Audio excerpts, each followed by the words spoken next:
Welcome, everybody, back to another episode of Iowa State Cyclones Live here on the Voice of College Football Network. I'm your host, Levi Stevenson, managing editor over at Wide Right and Natty Light, Iowa State's SB Nation page.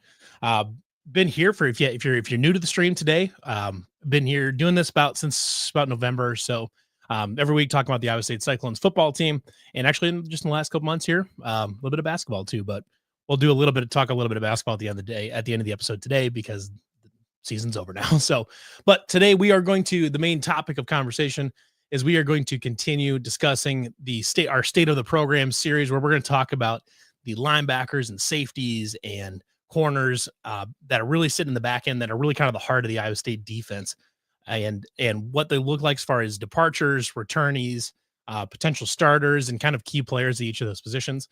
We've already looked at basically every other group: quarterbacks, running backs, receivers, tight ends, offensive line, defensive line. Lots of interesting names all across the board.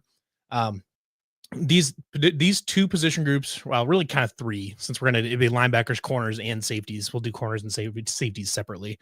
That these two groups, I think, are they really truly are the linchpins of the defensive scheme, and frankly, because it is the linchpin of the defense, it is the linchpin of the Iowa State football program, having that strength in the middle and then on the boundaries as well. So we're going to talk a little bit about those, actually extensively about all three of those positions as well today too. So as always, everybody, appreciate you jumping in. Now we're going to get started here in a second. If you have any questions throughout the entire stream for me, about the positions groups going on, about the team as a whole, about myself personally, if you have any questions, any of that, definitely feel free to ask. I'm more than happy to answer any of those questions.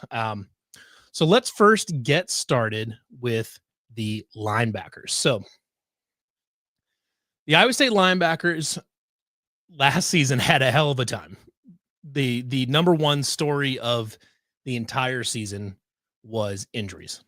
We saw that really from day one, where we saw Caleb Bacon, who was projected to be the number one guy, the leader of that room, the starting middle linebacker, after coming off of a really impressive 2023 season, where we saw him step it up big time, as a walk-on linebacker, as really a very high-end edge rusher, stand-up edge rusher from the linebacker spot. And the thought was that going into 2024, he was going to be the dude. He's going to play the middle linebacker spot, and he was going to be the leader of that defense. Well, it started off that way, and then in about the second drive of the game, he goes down with what ended up being a season-ending injury, which was a broken leg.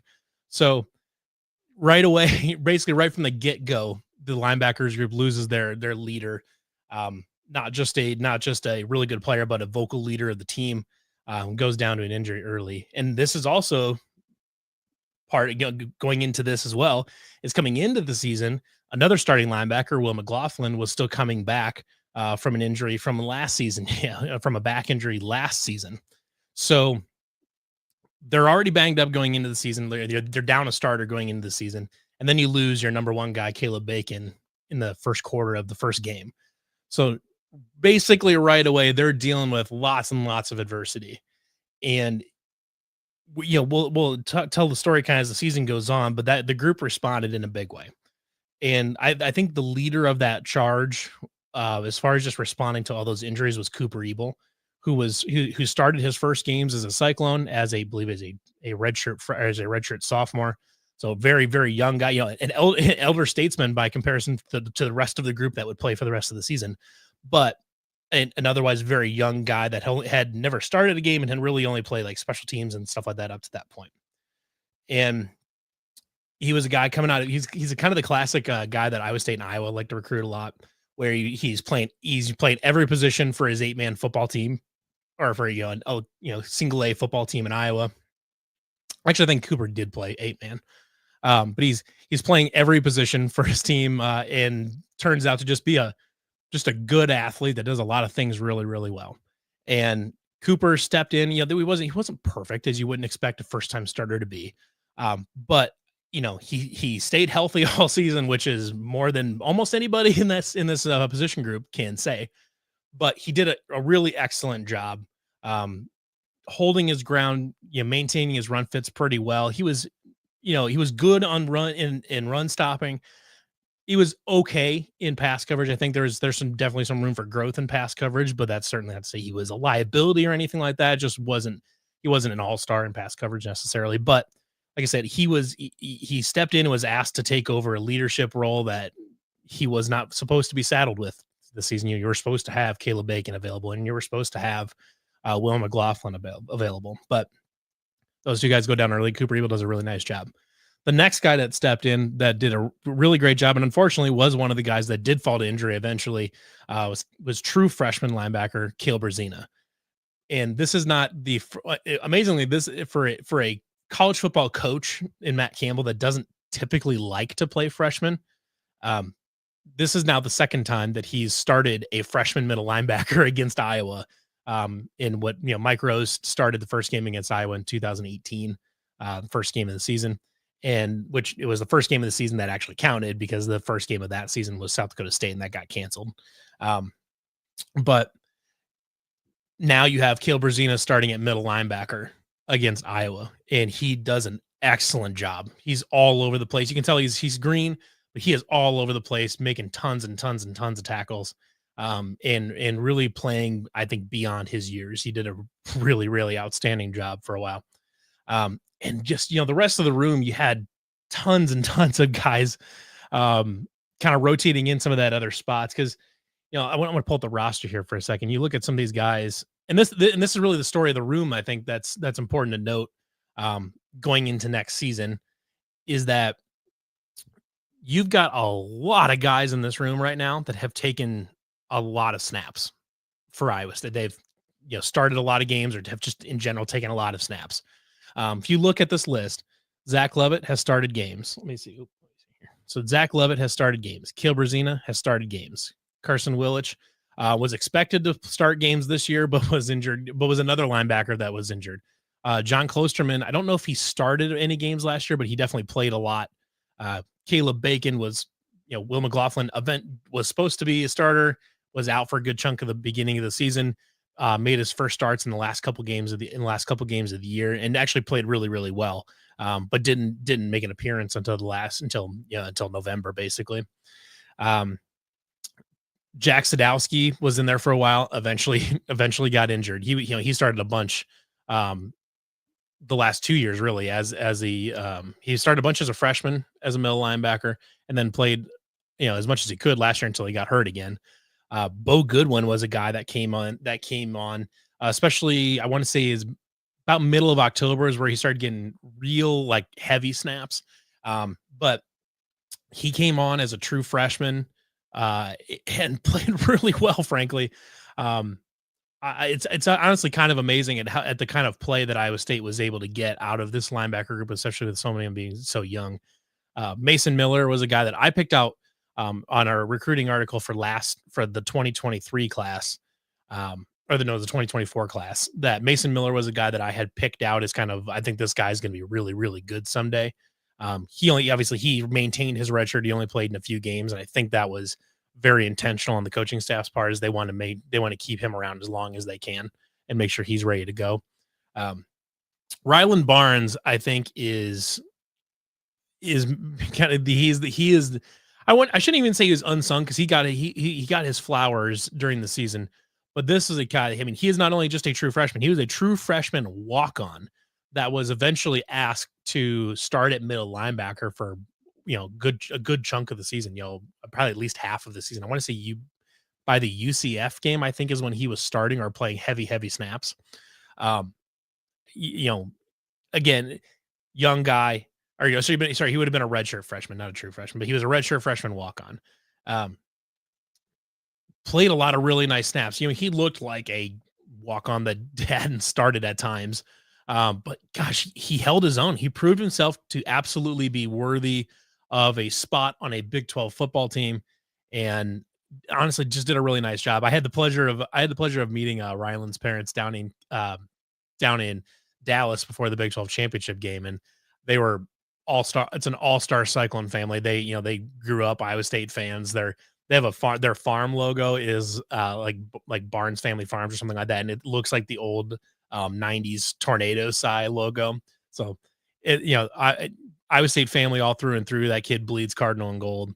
And I hope, like I said, that with the changing roster sizes and scholarship limits and things like that, they're, right, college football rosters are in such flux right now. It's trying to figure out how they're going to cut down and how they're going to get to their design roster size here.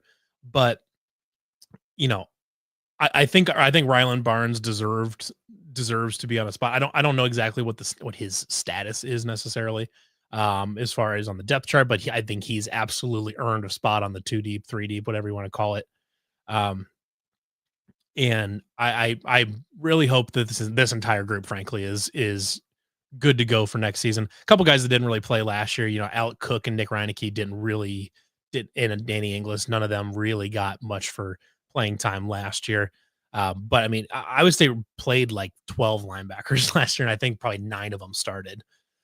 Zach Levitt was another one that I mentioned I mentioned a little bit before, but he played a lot as a junior, especially when he had just transferred from Mizzou, and towards the end of the 2023 season, um, he really took on a role that was, I wouldn't say he was a specialist, but he was definitely, um, his primary role on the team was as a QB spy for when we obviously was playing a mobile quarterback. They would put Zach Levitt on a QB spy, and he did a really, really nice job. But that's another guy last year that went down to injury eventually. So most of this year, you had guys rotating in and out. John Klosterman played a couple of really nice snaps. Played some really nice snaps up for the first half of the season, basically, and then eventually got hurt. Um, this is a group that, because of all the injuries, because of all the snaps that were divvied out throughout all of last season, all of a sudden now becomes, went from, maybe your thinnest position group on the team to arguably maybe the deepest outside of maybe tight end and running back. But the level of depth at this linebacker spot is outrageous, because of all of those snaps that you got. There wasn't anybody that you watched last year that was like, oh, this guy's crap and this guy just can't play and he's only playing because there's nobody there. um, all of these guys proved to be worthy of playing on a Big 12 defense, and you get all of them back, including Caleb Bacon, including a healthy Caleb Bacon and a healthy Will McLaughlin, and hopefully a healthy Carson Willage, and you get a healthy Zach Levitt back. You have guys that played last year and played a whole bunch of snaps last year, like a Bo Goodwin that was really, really good, and he's going to be, maybe he's in the 2 deep, but I mean, I would think he'll be at least at the end of the rotation. But, right now, I mean, he's not, I'd be pretty surprised if he started just because of who's in front of him. Cause I mean, I would assume that your 3 linebackers and your 3-3-5 that you're going to be starting. My projected starters would be Will McLaughlin, Caleb Brzina, Caleb Bacon, maybe as an edge rusher. If they went to like a 3 linebacker and then just moved like to a kind of a pseudo 3-4 type of thing with Caleb Bacon as an edge rusher. Um, I think you would go with Cooper Ebel, Caleb Brzina, and Will McLaughlin. And maybe the starting group is Will McLaughlin, Caleb Brzina, or not, sorry, Will McLaughlin, Caleb Bacon, and Cooper Ebel. That could also be the 3 there. I think those 4, I think Ebel, Bacon, McLaughlin, and Brzina are kind of your 4 that you feel like those are got to be just about your locked in starters for this coming season in some form or fashion. They're going to heavily rotate 6, 7, 8, 9 guys throughout the year because they have the bodies to do that now, especially to keep guys fresh throughout the whole year and being able to put guys in that are fresh on a routine basis, basically, and hopefully protect from some of those injuries, especially the wear and tear type injuries. But which unfortunately, the injuries to last season weren't really wear and tear injuries. There was, Caleb Bacon had a broken leg, and then you had a bad back or something like that from Will McLaughlin, and then you had, I think it was I want to say it was like a hip injury to somebody else. Like it wasn't wear and tear stuff where it was strained groins and strained hamstrings and stuff like that. It was like impact injuries. So it's kind of bad luck injuries, really. So hopefully you get a little bit better injury luck this season, and you've got tons and tons of depth at the linebacker spot this year. Like I said, I think you're starting 4. Pick any 3 of these 4. If you're picking a 3 across, any 3 of McLaughlin, Brzina, Ebel, and Bacon, I think are your four you're picking three of, and then maybe you put three of them there and then have Caleb Bacon as an edge rusher or something like that. I mean, that's a really, really good, um, that's a really good linebacker group, and I'm verifying right now, but I believe kind of because of that, because of the number of guys coming back, in 2025, I don't believe they even took a linebacker. I'm verifying, but if I remember correctly, they did not even take a linebacker. They took a couple edge rushers, but which we talked about. Okay, they did take one and Will Hawthorne out of Gilbert, who is a 4-star recruit on 247. So he's expected to be. I would assume he'll be here in the summer because he's not currently on this. This is the spring football roster that Iowa State released. Actually, I want to say it was like today or yesterday. Um, so he's not on the spring football roster. I would assume that means because Will Hawthorne will be here in the summer. But you know, we didn't see them take a lot of linebackers in this group, Will Hawthorne being the only one. Um, because frankly, you just had so many guys coming back. And obviously then there's the roster size issue. There's the roster limit issue and all that as well. But you have so many snaps and so many starts coming back in this group. There's just not room to take three linebackers. You pick one, which they did, Will Hawthorne, which is a very good linebacker.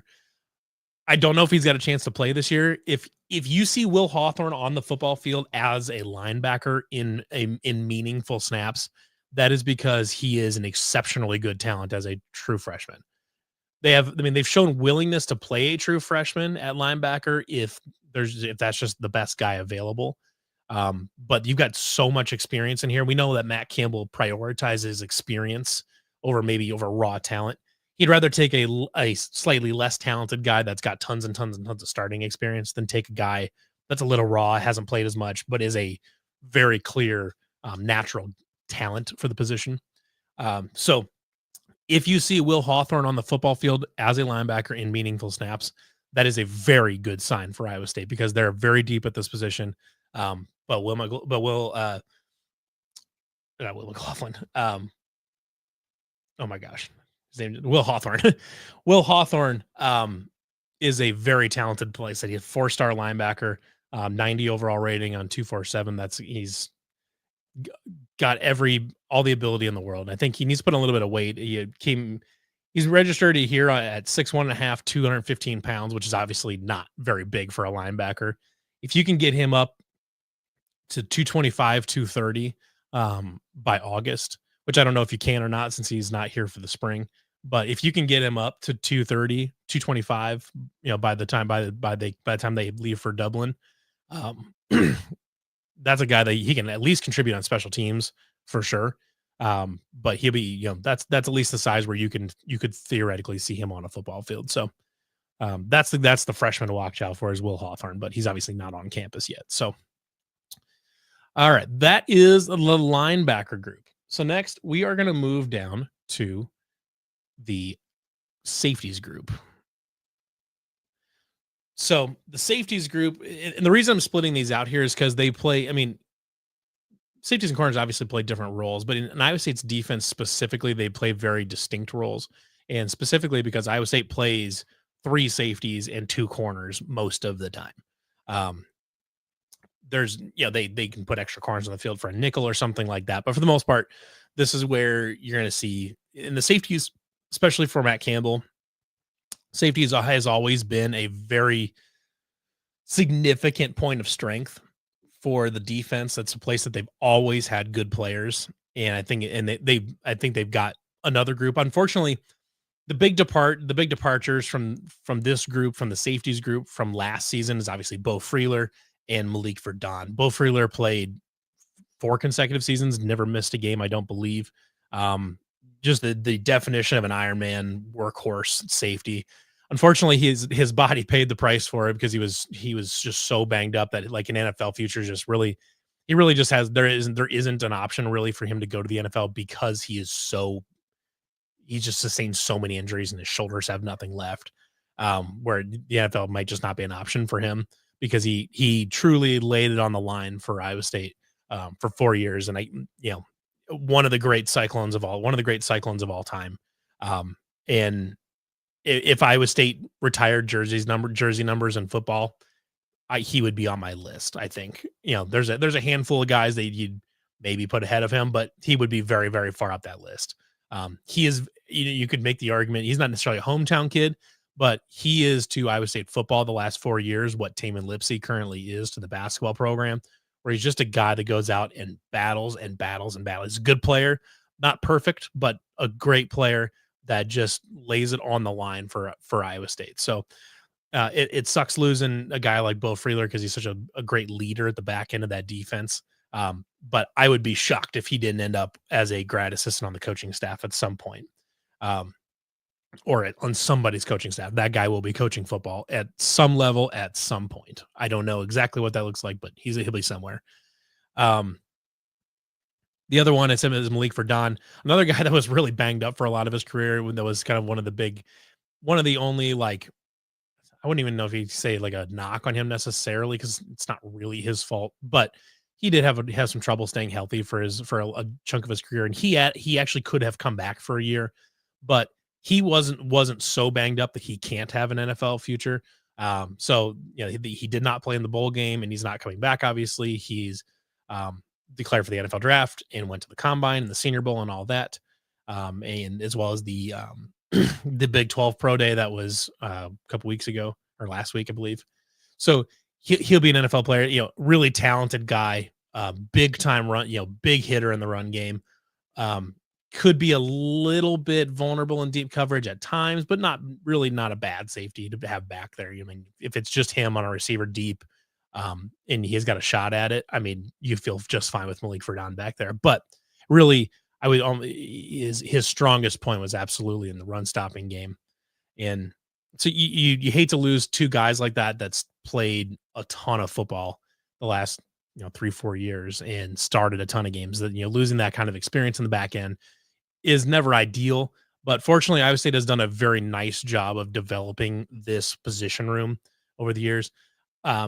Main starters here that you're looking at, Jamison Patton, right there at the top of the list. He's a guy he played a bunch as a true freshman, played a whole bunch last year, and I would be shocked if he is not a starter this coming season. If he's not, that's because someone has played really, really well and somehow jumped him. But Jamison Patton, he'll be a starter. The other about guaranteed starter here is going to be Jeremiah Cooper, who again has played. I think he's played basically every game. I don't know if he's missed any or not, but he's played essentially every single game since the beginning of his true freshman year. He's a very good. At his best, he's a ball hawking safety that is capable of picking off a lot of passes. 2023, I think through halfway through the season, he was leading the nation in picks.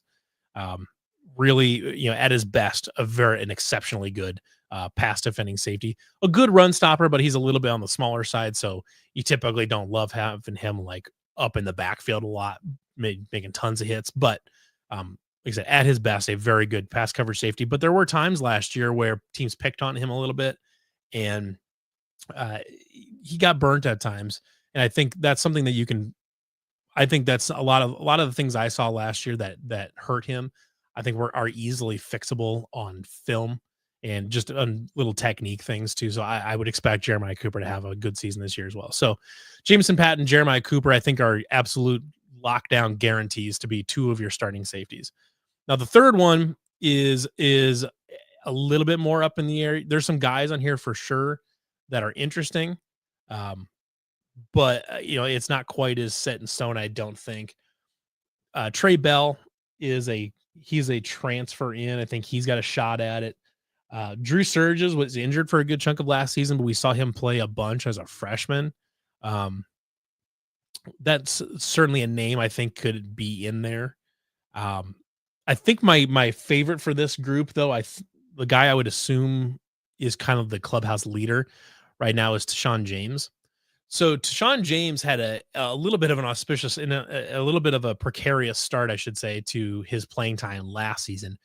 His first like major snaps came in the Kansas game down in Kansas City at Arrowhead.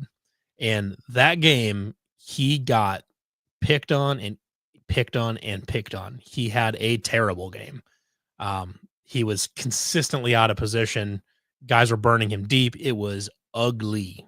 He had a very, very difficult game. It's not all his fault. Kansas is a Kansas. If there was ever a football team in an offense designed in a laboratory to beat Iowa State's defense, it is that. For whatever reason, in both basketball and football, there exists a team in the conference that appears to have been assembled and concocted in a way to specifically beat Iowa State. In football, it's Kansas. In basketball, it's BYU. And they've had trouble with Kansas the last couple years. Kansas is also very, very experienced. Tons of veterans all over the football field, and it's like I said, it wasn't all his fault, but he had a rough game against Kansas. It was bad. But they continue to play him because they just various injuries. Malik Verdon couldn't stay healthy. Bo Freeler was having some issues. Bo Freeler never, I think he started every single game, but I believe it was the Kansas game. He came out early, didn't play a lot of snaps there. So Tayshaun James got a lot of snaps there. Throughout the rest of the season, as Malik Verdon continued to be injured a bunch, Tayshaun played more and more, and he did absolutely improve as the season went on. Had some of his strongest games towards the end of the season, especially the Kansas State game. He played really well. And then despite the the outcome of the Arizona State game in the Big 12 championship, despite that, Tayshaun James actually did play a really nice game in the Big 12 championship too. And I think, like I said, this guy that I think he was thrown into the fire maybe before he was a little bit ready because he just had to be because of injuries. But this is a guy that I think through the offseason, when he gets a chance to sit down and really look at tape, get his body in really good shape and continue to work on his technique, I think Tayshaun James is a guy that's going to really jump going into next season, going into his redshirt sophomore season. And that's part of it too, I think, is that it shouldn't be forgotten. He was a redshirt freshman last year, so very, very young guy. Just like most of the defense is very, very young. I mean, you can just look at this. Look at this defensive backs group. There's one senior. Jeremiah Cooper is the only senior in this entire position group room. And this is combined defensive backs. This is combined defensive backs, so it's safeties and corners. And you've got one lone senior in there. You've got a handful of juniors, but look at all those freshmen and look at all those sophomores. This is a very young group. Talented. I think it's objectively talented. But this is a young group. And so you're looking at Jeremiah Cooper and Jamison Patton being the vocal leaders of this room because they have both played a ton of snaps and a ton of games and names. So I think there's plenty of talent here to be effective.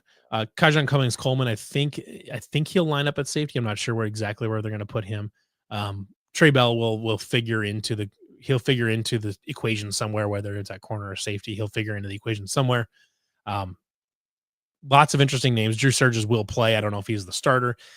It doesn't matter if he's the starter. I don't know. In football, especially in defense, doesn't matter a ton if you're starting. If you're largely splitting up snaps. Otherwise, I don't know. It's kind of like basketball where it doesn't necessarily matter if you start if you only played 12 or 15 minutes or something like that. Curtis Jones played a ton of minutes for Iowa State this season. He was the best six man in college basketball. Not technically a starter, but I mean, he played 25, 30 minutes a game. He was basically a starter. So interesting group at safety, I think, and Deion Broomfield has done an exceptional job since he's gotten here. This was his first coaching gig, as a true position coach, his first coaching gig. But Deion has done a great job with the safeties room so far in his few years. Actually, not just a few years. He's been at Iowa State quite a while now, but he's done a very good job with the safeties, and I have full confidence in them getting this room together because, in Iowa State's defense, for anybody that's not like super nerdy about this stuff, Iowa State plays a 3-3-5 stack defense, which you get three linemen, three linebackers, three safeties, and a couple corners on the outside. This defense is heavily reliant on having very good safety play because the running game is designed to plug up the middle of the defensive line. It plugs up the middle of the line, and then as you create this kind of this chaos right at the line of scrimmage, the safeties come down from the top and they fill in on the outsides on the perimeters. So when it's doing what it's supposed to, the defense clogs up the line of scrimmages, forces runs outside where the safeties then clean it up. That's why when you look at stat sheets for Iowa State, the leaders in tackles are almost always safeties. not just because they're making tackles in the passing game, but because the safeties are coming up in the running game. If you look at last year, let me pull this up here actually. So last year, if you look at Iowa State's tackle charts, you look at that right there. Who's at the top? Bo Freeler and Malik Verdon. Right there. Two safeties leading the team in tackles. And Malik didn't even play 2 games. So you've got Malik Verdon, you got 2 safeties there, and you got another safety right there. 3 out of 4 of your leading tacklers are safeties. The room is nothing short of critical to this defense. Tayshaun James is right there as well. Got 2 entries on here for some reason, but Tayshaun James is right up there as well. Played every game, made some tackles. The room is critical to making Iowa State's defense work, and I think they've got the talent there. But you're working in some new starters. You're working in, frankly, you're working in a bunch of newcomers into the depth chart as well. So it's the problem that you're going to have every year is that you're just going to lose guys. Just Iowa State in the last 4 or 5 years, I think it's partially due to COVID and partially due to just a buildup of talent.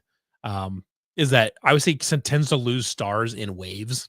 So like if you remember, like in 2018, you lose David Montgomery and Hakeem Butler and Brian Peavy. And then a couple years, you really don't lose a lot.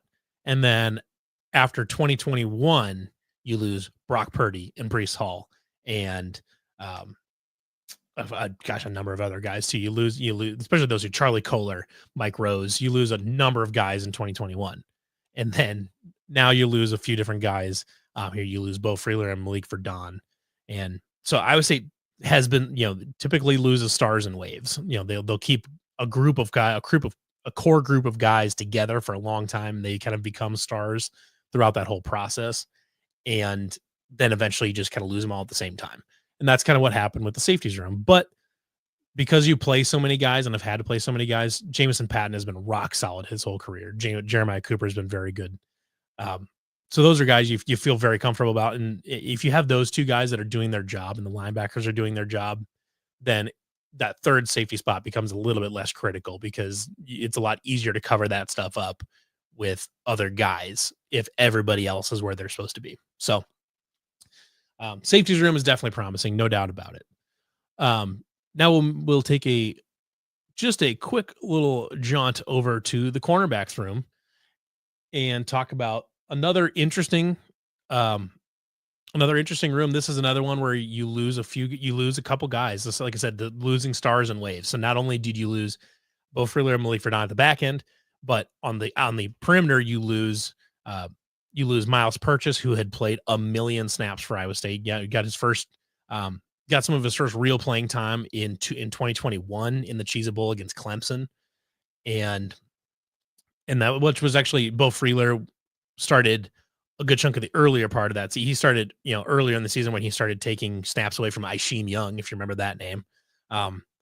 He took a lot of that, but then, like you said, Bo Freeler and Miles Purchase both got their first real big snaps against Clemson in that bowl game. But he's played a ton, been a rock solid for his whole career. And then the other one you lose is Darian Porter. And Darian Porter is going to be, he'll be at least a day 2 pick. I think his performance at the combine, where as a 6'4" corner that just ran a 4.3 or a 4.28 or whatever it was at the NFL combine, I think you're going to see him fly up draft boards. I think he's solidly a day 2 pick right now. There could be a team at the back end of the first round that just takes a flyer on him because he's such an incredible athlete. And he's new to the position, but he's obviously very good at it. And what's worth noting too is that he didn't play corner in high school really. So like he picked up the position kind of from scratch in college. So he's very raw. He's very new to the position, relatively speaking.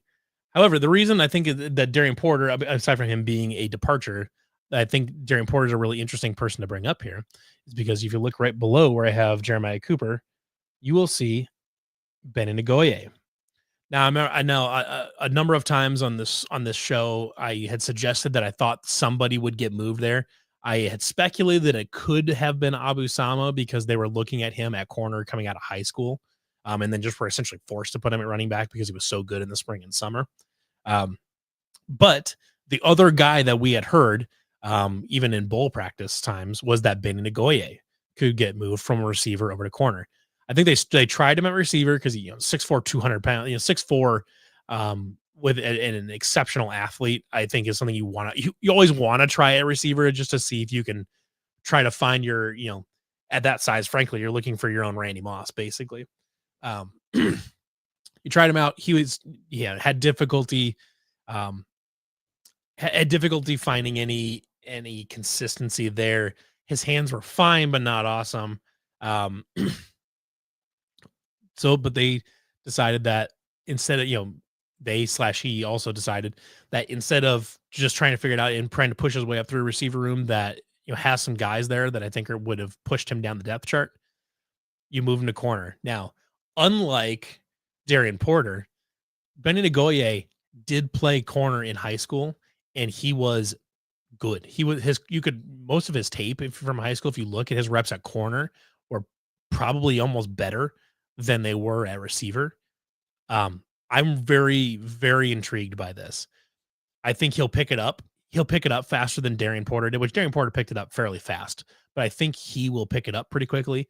It kind of came out last year in the press conferences earlier this spring that he was actually even practicing at corner for bowl practices. So he's been at corner since December, and practicing. He was taking reps in practice at corner, prior to the bowl game. So I think that's a really interesting name. Is he going to be ready to play a lot this fall? I genuinely have no idea. But what I do know is that there is extremely recent precedent for Iowa State taking a tall receiver that's a really great athlete, like a really good athlete. Like I would put Benny Nagoye as a raw athlete. I would put him in the same category as Darian Porter. And they have recent precedent of taking a guy like that, moving him to corner and turning him into an NFL caliber player. Benny Nagoye has a head start over Darian Porter in that he's a little bit younger and he played corner in high school. So just a few years ago, I'm extremely intrigued by Benny Nagoye here. I don't know if he'll be ready for the fall. I wouldn't be shocked at all if we do start seeing him popping up on the field a little bit. Once you get to October and November, maybe some guys get banged up a little bit, or he's starting to really figure it out. You'll probably see him on special teams. I'd be pretty surprised if you don't see him on special teams, but especially like on the outside, on the edges, on kickoffs. Love having a guy like that.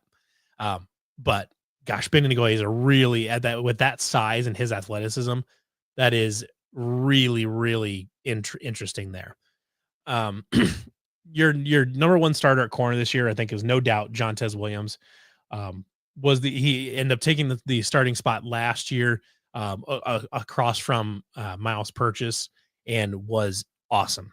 I think he had finished with 6 interceptions. I want to say he had like 5 in 5 games. I think he had a interception in 5 games in a row or something like that, or 5 in 6. He was really good. I mean, Iowa State's had a good corner for a long time. Going back to, Brian Peavy was a great, great corner for a long, long time. And then TJ Tampa shows up and he's a lockdown corner and was an NFL draft pick. And then you have Miles Purchase also, but then also now and then Darian Porter. And now you've got Jontez Williams, who appears to be the heir apparent to being the really good corner at Iowa State. And I maybe not even appears to be. I think he just is. Like, I think he's just the next really, really good corner at Iowa State. He's full on lockdown. Got teams tried to throw on him last season, went extremely poorly. I think right now you feel about as good about him as a starter at that position as you do at about almost anybody else starting at their position on the roster, except for maybe Rocco. You love Jontez Williams at that spot. There's a lot of names on here, a lot of young guys in this group at corner. I forgot to mention, as in the safeties group, Cam Smith was another guy that played a bunch last year. I think he'll be easily be in that 2 deep rotation for safety as well. I don't know if Benny Nagoye is going to be ready to go, but Quentin Taylor is the guy there. I know that they really like him. Marcus Neal could be in there. There's a few different guys here that could move around a corner. And they do kind of rotate guys around a little bit. Um, as far as corner and safety, they can move guys around just a little bit. I mean, they're like they were never going to put Bo Freeler at corner last year, but you know, there's guys that can be flexible on where they're at and what positions they're learning. Um, I think it's probably a little early right now to figure out exactly what's going on, but Jontez Williams is absolutely the number one guy there. Beyond him, it's a little tough to tell what their mindset is as far as this position group goes. Um, because yeah, I mean you lost 3 of 4 starters. The if for what it's worth, the bowl game depth chart has what's going to be maybe he'd be true sophomore David Coffey or sorry redshirt freshman David Coffey. He was listed on the 2 deep for the bowl game for what it's worth. So he could be a guy that's absolutely in the mix for this as well. So, I think this is a position group that probably has maybe the most questions. Mostly not due to lack of talent or lack of depth necessarily, but just inexperience right now and just figuring out who's going to be out there across from Jontez Williams. Um, Fortunately, the way Iowa State's scheme works, your second corner doesn't necessarily have to be a lockdown guy. If you can have a guy like Jontez Williams that you can put on their best receiver and erase him from the game, your safeties can help a lot on with that other corner, a lot. So, you know, they're gonna find a good guy. Said David Coffey, I think might be there. Um, I would love to see Benny Nagoye. I think that would be a really fun story to see Iowa State turn another, athletic, tall receiver into a big time corner prospect. I think that would be I would love to have that kind of pipeline at Iowa State. You know, there was the middle linebacker to quarterback thing for a while, but then for one guy. But we all liked the idea of having a Joel Lanning type pipeline where just like, oh, this quarterback that's not making it, let's throw him at middle linebacker. I think we'd all like to have something like that because it'd be funny. But um, that's a definite like there's precedent there. They've turned a really good player, turned out a really good player by converting a receiver to corner there. So I love the idea of Benny Nagoye being there. So overall, safeties are I would say are more solid than corners right now. But in general, I think the defense is in a good spot. You got good position coaches there at both spots. Linebackers, I think, are rock solid. Maybe honestly, like I said, maybe the deepest. They might be the deepest position group on the entire team. There's other deep position groups. Tight end is very, very deep. Running backs got a lot of good guys. But gosh, when you have 9 or 10 guys on the roster right now at linebacker that have started games or played significant snaps, and quality snaps too, not just like being out there because whatever. This is the deepest linebacker room Matt Campbell has probably had, and that is directly a result of the terrible 2024 season that room had. And I think I even mentioned it. I tweeted about it a little bit or whatever it was. They wrote an article about it, about how the silver lining to all of these linebacker injuries, which absolutely caught up to them towards the end of the season, where you had so many guys banged up that were so tired and all this, where the defense was kind of, from the in the Kansas State game and the Arizona State game and in the Miami game, you felt like the defense was kind of just trying to hang on a little bit, and just trying to, do what they got to do. And actually, maybe even before that, go to like the UCF game where they struggled, Kansas game, where the defense is just trying to hang on, and limit them as much the other offense as much as they can, and then let the Iowa State offense win the game for you, which they did a lot. But if you can avoid that kind of terrible injury luck in 2025, that linebacker group is going to be really something special, I think. And again, most of those guys are young enough where they're gonna they're not just going to be deep this year, but you're bringing back most of them for next year. That linebacker group, especially, you've got Zach Lovett's a redshirt senior, Caleb Bacon's a redshirt senior, and that's it. Those are the only two seniors on the entire roster, Caleb Bacon and Zach Lovett. You know, that's otherwise most of your linebackers are coming back again. So I would say it's a prepared in a current position right now to build an absurdly good linebacker room for the next few years. So really exciting times in the Iowa State defense. I think this is just what this is. We're looking at a potential like, man, the defense is going to be really good, especially if they can find a couple corners, especially one to go across. Um, to go across from Jontez Williams, and then they find another good safety there. I am super, super excited about where this defense is going to be. Brian says, got to get better on those deep balls. Have to help Benny is fast enough to not get burned. I'm not concerned about Benny's speed. It would be a technique / a film thing for me, but Benny is a guy like Darren Porter that I think whenever he is done with college and he gets a chance to run a laser timed 40 for the NFL, like he will be under 4.4. He'll be a 4.35 or better guy. He's got the speed to keep up with anybody downfield. It'll just be a matter of, you know, the film part of it and then his technique, which like I said, he's going to have a head start over where Darren Porter was when he made the switch. So feel very, very encouraged by that.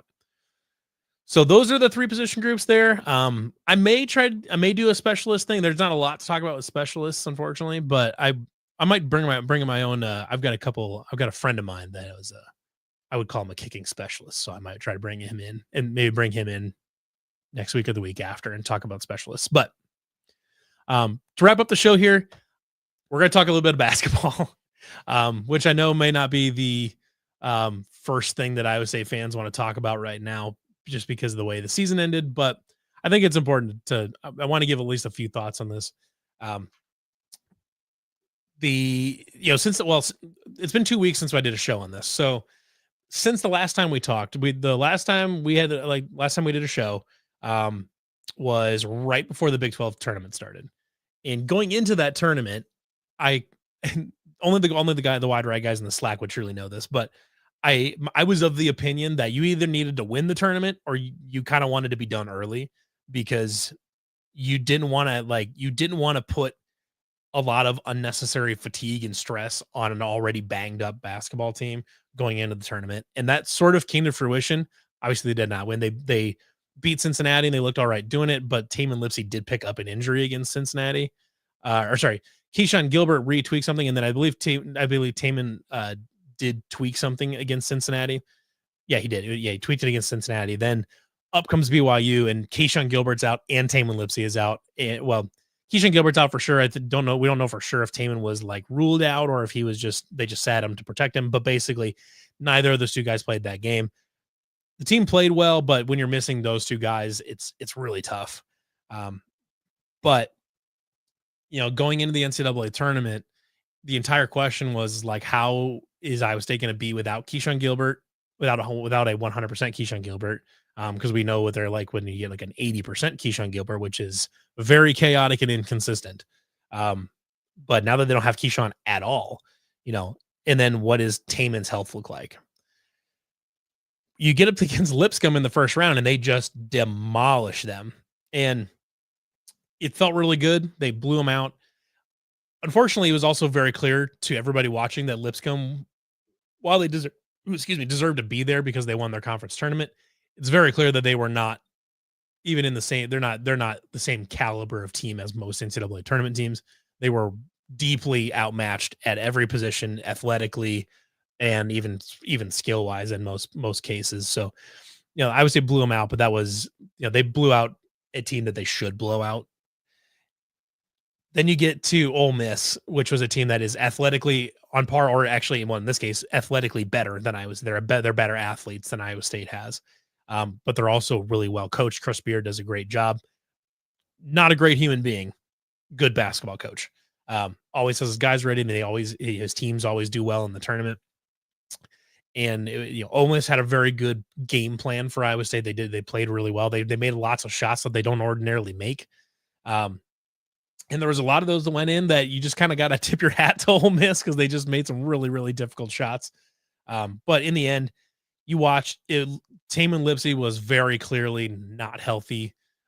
He was not moving great. I mean, he didn't play bad, but he couldn't do what he couldn't do what Taman Lipsey ordinarily does, which is force a million turnovers. And Milan played poorly, just couldn't shoot, couldn't find open shots. There was Milan Momcilovic, and Jefferson was pretty good. He got a little. My thing for Josh Jefferson to work on in the offseason is to improve his handle in the low post, especially his handle gets a little squirrely. Sometimes essentially he dribbles too far away from his body, and it's really hard for him to keep control, and he gets his pocket picked a lot. So that would be a thing for Josh Jefferson to work in going into next season. Upon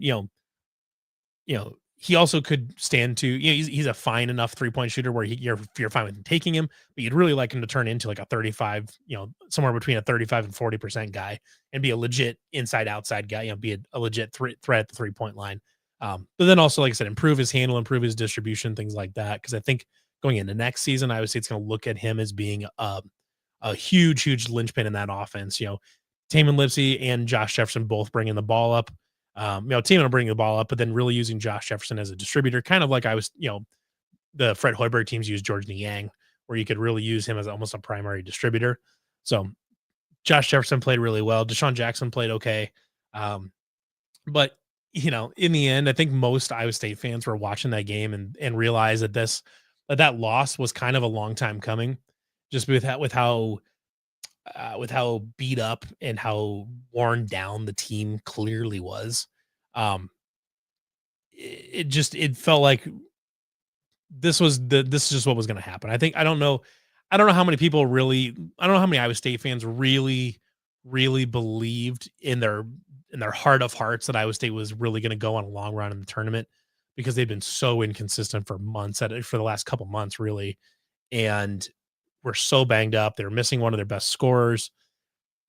I don't know how many Iowa State fans really thought a long run was in the cards. I know for sure. I thought they were, I expected him to be a one and done type of thing, or a 2 and done, I should say, win the first game, then lose the second game to what ended up being Ole Miss. But this always felt like a fairly likely outcome to me, even if they maybe they win that game and then they go to the Sweet 16 and then lose to the 2 seed or something like that. That always felt like the path Iowa State was going to end up on, just because of how everything felt. The at the end of the season, the team felt so far from that.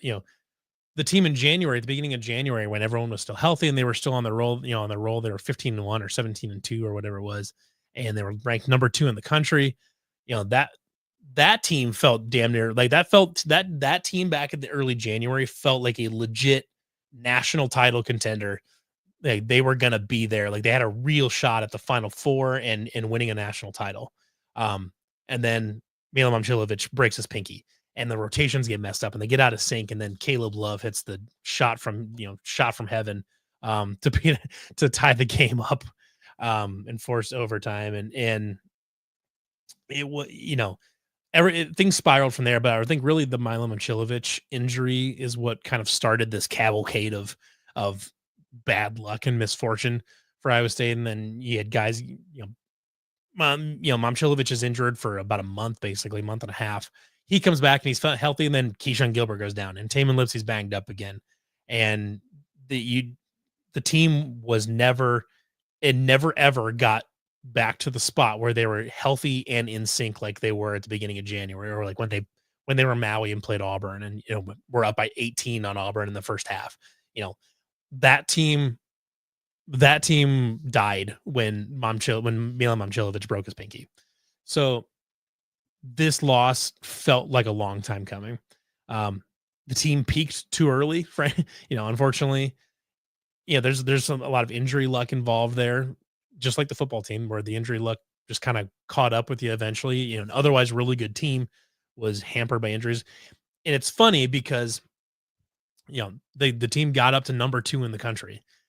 At the time, you could make the argument that they were Iowa State's best basketball team ever on a court, and injuries derail this and turn into a second round exit as a 3 seed, which is not the best finish that Iowa State's ever had. But still, at one point in the season, we thought like this might be the best Iowa State basketball team there's ever been. And then you go to the football team, which still did put up the best football season in school history. First time to double digit wins. Still have never, Iowa State still has never gotten 10 wins and, still never finished with 10 wins in a football season. They went 9 straight to 11. But um, that's another team where you felt like the injuries really caught up to them. If the linebackers aren't completely decimated and you're not missing, multiple offensive linemen in the middle of the season, maybe they don't drop that Kansas game. Maybe they don't drop the Texas Tech game. They shouldn't, and frankly, they shouldn't have lost that Texas Tech game. They should have been 11-1 going into the Big 12 championship game, but the last drive, the defense fell apart.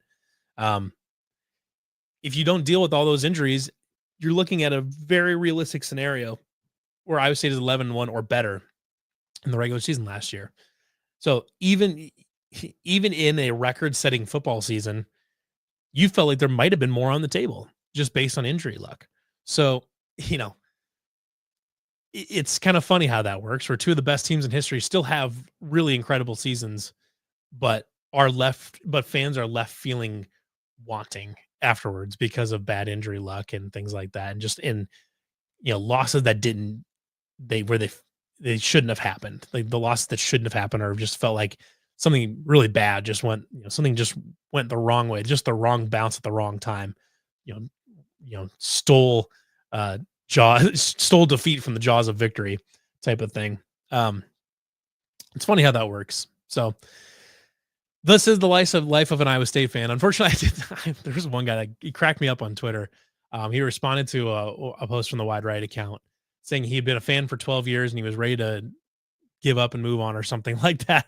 And I couldn't help but chuckle a little bit because I was like, 12 years ain't that long. That means 12 years. If you've been an Iowa State fan for 12 years, that means that you jumped on during the DeAndre Kane, Melvin Edgem, George Niang season of 2013, 2014. I mean, again, arguably one of Iowa State's best teams ever. So kind of a bandwagon fan. Now, that's not to say we don't like bandwagon fans around here. Anybody that wants to be a bandwagon Iowa State fan, we are more than happy to have you here. Love to have you here. However, Iowa State fandom is not for the faint of heart. This is not a fan base. This is not a fandom that is gonna treat your cardiac system very well. You're gonna have to deal with some heartbreak. You're gonna have to deal with some tough losses, but it's a rewarding one. But I thought it was really funny that person said they were ready to give up on 12 years of fandom because of this past basketball team, and that cracked me up because it's like, man, if that season was enough to break you, maybe you just weren't cut out to be an Iowa State fan. I don't know what to tell you, because I can tell you that times have been much, much worse than, being a 3 seed in the tournament and losing early. It could be so much worse than that. As our friends across the state found out this season, they could be way worse than that. Which who knows how long they'll be down, since they got Ben McCollum now as their coach, and he's a good basketball coach. So anyways, you don't need to get too far into basketball. This is a football show, and we'll talk a little bit more about basketball. I think by next week we'll have more information as far as portal stuff. I don't know if you'll have a commitment yet or not, but we've heard some early names in the portal. Clough, he's a center from South Dakota State who's from everything that I understand, he is a very high priority for Iowa State. He's a very talented offensive player. He's a good defense. He was a all defensive team player in the conference last year, in the Horizon League last year. So really good player. A couple other guys coming in, a shooter from Virginia. Heard another, there's some other names coming out, but right now it's really early. And I'm not necessarily as tapped into the portal stuff outside of just kind of information that's just kind of available online. Not really tapped into the tight sources on some of this stuff. So I'm kind of finding out some of the stuff along with everybody else, but some really interesting names on the basketball front that we'll talk about a little bit less next week if they get some commitments from that at all. But hopefully, maybe the spring practice started this week, so we may have a little bit of news next week. We'll have another press conference, stuff like that, to talk about a little bit too. So appreciate everybody tuning in this week. I think we're going to wrap her up. For anybody watching on Twitter, we're also live on YouTube. So if you go to the Voice of College Football at Iowa State on YouTube, let me actually, I can just pull this thing up. I could just pull up the channel so you guys can see what's going on here. Let's see here. So it's Iowa State at the Voice of College Football right here on YouTube. Um, it's a fairly new channel, so there's not like there's not mountains of videos, and we're still new on subscribers, but appreciate everybody watching on Twitter and watching on YouTube as well, and for any commenters and stuff like that. But yeah, so if you guys come, if you're on Twitter already, definitely subscribe on YouTube. You can get notifications when we go live. Throughout the off season, we've got this live show every Tuesday at 7 Central. But throughout the off season, I'm going to try to do some more produced content as well. Maybe some historical deep dives, some other player interviews. Maybe some player interviews, or maybe if I can get a hold of a coach or something like that.